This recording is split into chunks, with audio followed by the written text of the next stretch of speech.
Hello friends, happy to connect back again. Today our discussion will be about a main and very common ingredient in our dishes, that is ginger. It is a main constituent in the Indian foods, and we must not have known fully about the medicinal uses of ginger. And I hope, like me, all of you would have hated ginger during your childhoods and even now. And this discussion will be based on not only the myths and some common hearings. This is all about evidence based, that is depended on many important findings in the studies all around the world about ginger.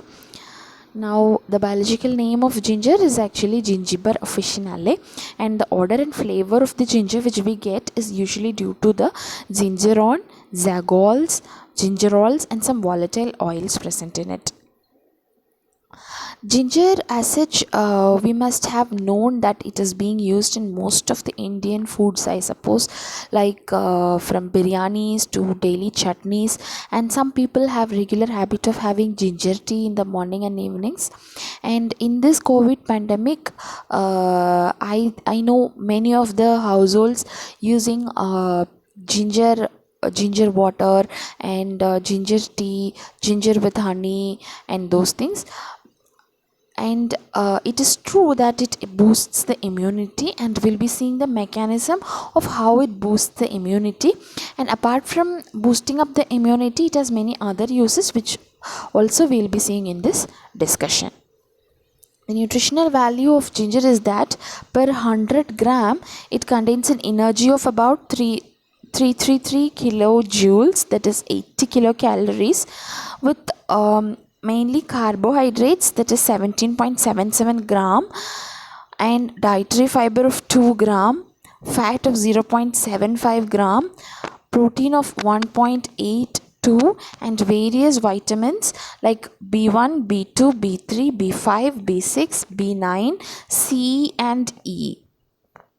There are also some trace metals in ginger, namely the calcium, iron, magnesium, manganese, phosphorus, potassium, sodium, zinc. And there are several medicinal properties like antiemetic or anti-nausea, and it is also antispasmodic. It is used as antifungal, anti-inflammatory. We must have seen our grandmas using it as topical application for arthritis and all. It is also a very good antiseptic and antimicrobial, either bacterial or viral. It is a very good antitussive.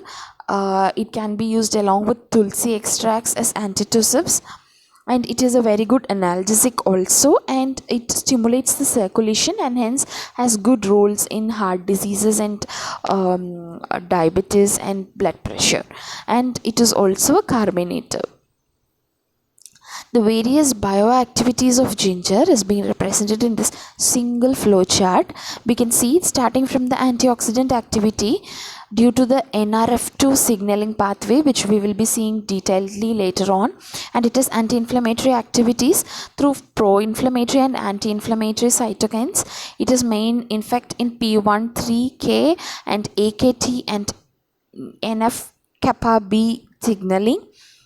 And it has anti-obese activity. We would have seen our grandmas and moms telling us to take ginger with hot water for losing weight. It is a true thing.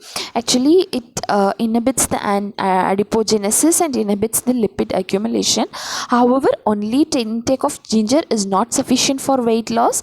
I will tell this reason why we are telling the ginger is used for weight loss, and it has good effect on gastric movements through 5-HT receptors, and hence it is used for anti-nausea and anti-emetic activities. Also, it helps to reduce the blood lipid levels and blood pressure, and it is also a very good bronchodilatory and anti-hyperactive. And since it is bronchodilatory, it can also be used. A small piece of ginger or any ginger extract can be put in the steam inhalation water which we are taking, for steam inhalation, and it has effects on neuroprotection through regulating the levels of NGF, and it is antidiabetic because it increases the insulin sensitivity and reduces the plasma glucose. It has anti-cancer activity through inducing the apoptosis and inhibiting proliferation in detail, which we will be seeing later. And it has also very good antimicrobial activity by mechanisms of inhibiting the biofilm formation and affecting the membrane integrity. As we saw, it is used as an antioxidant and hence used for many degenerative disorders like Parkinson's, Alzheimer's and Huntington's disorders, for which the reactive oxygen species is the main pathogenesis. It also has its action on heart diseases, cancer, and it reduces the symptoms of aging also. This is the mechanism of how it's used in antioxidant property. We can see that it is regulated through NRF2 signaling, which causes release of various factors which inhibits the reactive oxygen species and hence brings about the antioxidant activity. These factors also have its effect on GSH, which also has the antioxidant activity. All these functions are due to the compound called as shagolol, which I said it's a component of ginger. And in metabolic syndromes, it helps to reduce the hyperlipidemia, hyperglycemia, and oxidative stress and inflammation through various transcription factors like peroxisome proliferator activated receptors, adenosine monophosphate activated protein kinase, and nuclear factor kappa B receptors. This is a proven study by Jing Wang et al. And this study was published in 2017. Its effect on anti-cancer, the compound which is called as gingerol, that is present in the ginger, it helps in several ways to prevent the cancer. Like it has its action on P21, which acts on cyclin D1 and cyclin A, which eventually leads to cell cycle arrest and prohibiting the prohibiting the cell cycle. And the gingerol also has actions in inducing the apoptosis via mTOR receptors, caspase 9, and mitochondrial dysfunction. See, we can see very detailedly like how it acts on the BAX and BCL2 receptors, and via cytochrome C it helps to produce caspase 9 and hence it induces the apoptosis. It all has inhibiting actions on mTOR receptors and hence leading to the apoptosis. It influences the gastric movements and hence helps in vomiting, nausea, that is seasickness and motion sickness, and indigestion problems. It is used for constipation and some colon inflammations also. And it has actions on cancer chemotherapy induced vomiting, which is proven, and this cancer induced vomiting prevention is due to a compound called as due to the rhizome, that's the fresh ginger which we consume. And it is also proven to help in various sexual disorders, like it enhances the testosterone production, and this effect was proven by Salim Ali Banihani, which and this study was published in 2018 in Biomolecules journal.